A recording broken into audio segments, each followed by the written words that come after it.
Nigeria's President Muhammadu Buhari has fired the heads of the country's armed forces, whom he appointed when he first took office in 2015. In a surprise move, he also tweeted the names of their replacements. The president gave no reason for the resignations of the Army, Navy, Air Force and Chief of Defence staff heads. It comes as Nigeria continues to grapple with widespread insecurity, including the long-running Boko Haram insurgency and rampant kidnappings. Well, for a little bit more insight to perhaps what's going on, we're now joined by Dr. Akinola Olojo from the Institute of Security Studies, and he's based in Dakar in Senegal. Thanks so much indeed for joining us, and welcome to the program. Do you think that President Buhari is feeling a bit of pressure that this move has come? Thank you for having me. I think the replacement of the service chiefs, for instance, the Chief of Army Staff, the Chief of Defense Staff, I think it's something which has really been part of debates among a lot of Nigerians in light of the several attacks, for almost a decade or even more. Caused by Boko Haram. Now, I think he came under pressure, but at the same time, I think it helps to take a closer look at, if this replacement of the service chiefs really is the game changer here.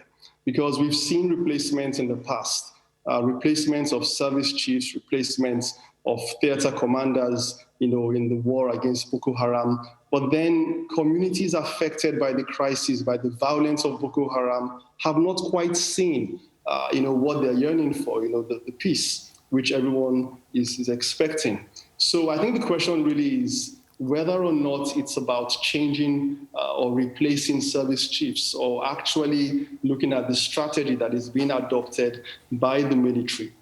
Maybe we may take some consolation in the fact that a closer look at, for instance, the Chief of Army Staff shows that he's someone who was a former theater commander of what was known as the Operation Lafia Dole back in 2017. And of course, there were mixed reactions in terms of how all that unfolded back then. But then, perhaps there is an expectation now that he's someone who has a strong familiarity with the crisis and what is going on, and that there will be more effectiveness in terms of how the strategy employed by them is operationalized.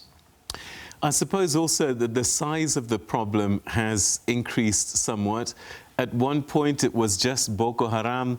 Now we have ISIL in the mix, and also a regional problem with neighboring states as well. Indeed, we're talking about at least two factions of Boko Haram. There's a faction led by someone called Abubakar Shekau. There is another faction which is referred to as the so-called Islamic State West Africa Province, which hints at what you mentioned, the link with the so-called Islamic states. We're looking at a crisis that is multidimensional. It involves not only Nigeria, but it's transnational. It affects countries like Chad, Cameroon, Niger. The entire Lake Chad Basin region is affected, and this has lingered for over a decade now. The recent Global Terrorism Index, which was published a few months ago, actually lists Boko Haram among the 5 leading perpetrators of terrorism globally. Nigeria is among the top 10 countries impacted by terrorism as well. So we're looking at a crisis that is complex, one which shows a group that has factions which are very resilient.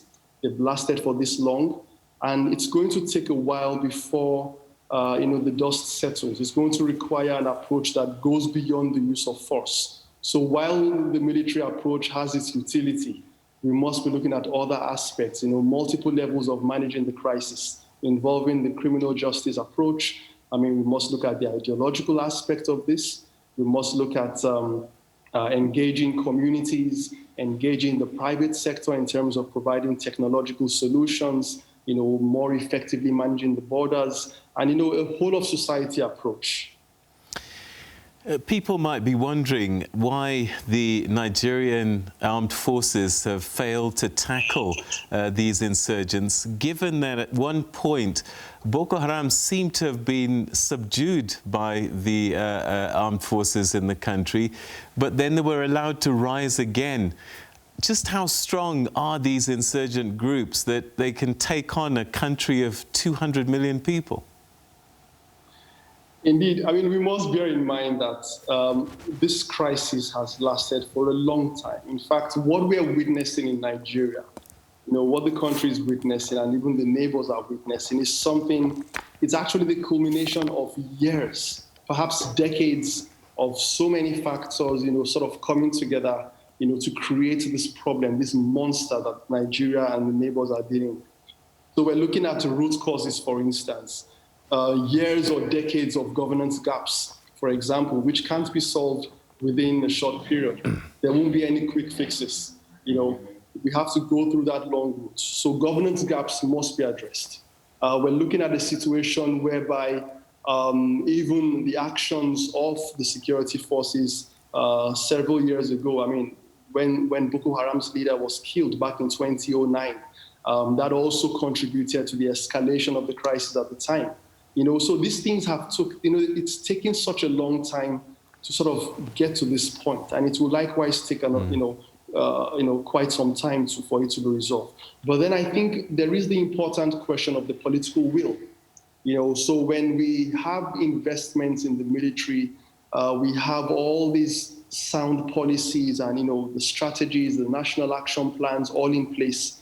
It's also about having the political will to implement, and not just implementing, but also doing it with a sense of urgency, bearing in mind that this is a crisis that is claiming thousands of lives amid even a pandemic that is also complicating the livelihoods of communities. So this is what Nigeria is faced with. But I think there is Nigeria can also take consolation in the fact that the hard lessons which are evident in what the country is witnessing, there is an opportunity to learn from these lessons and to reflect them in the current national action plan on preventing and countering violent extremism, which was launched back in 2017. It needs to be implemented. You talk about a possible political solution being part of the equation, but when we think about Boko Haram and what they're demanding, and ISIL, not quite sure what their end game is there a political conversation to be had with these insurgents? And then also, one hears that some of these groups could not survive without at least some political support inside the system that benefits from the chaos. Now, that's a very interesting question. It's also one that is quite sensitive, but nonetheless one which has been debated in several circles. So, for instance, when we speak about what Boko Haram wants or what its faction wants, these are groups that are calling for, a so-called Islamic Caliphate or Islamic State that will replace the secular state system Nigeria currently operates on. These are groups that are calling, making demands that are more or less, it's more like a zero-sum, situation. It's all or nothing. The question of dialogue, because what you mentioned sort of hints at this. There's this question of, is it possible to engage these groups? Is it possible to perhaps negotiate something? I think, we've had scholars write about this. Even, the Institute for Security Studies back in 2019 published a policy brief on this. And I think the first step really was about, if dialogue was to be explored, if the country goes down that route, then of course we must start with communities. Dialogue, the outlines of dialogue must involve local communities that experience the impact of the violence of Boko Haram. Communities understand these groups more than anyone else. Communities understand how these groups operate, how they infiltrate, localities. They know, there will be the point of departure when it comes to having a sort of conversation around these issues or coming to the table. But then it will be something that has to be looked at in terms of phases if dialogue is going to be engaged.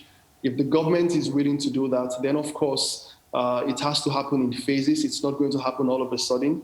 We've had countries, Colombia, Sri Lanka, in the past who have taken the route of dialogue. But then in this case, it's also much more complicated because Boko Haram is not also willing to dialogue.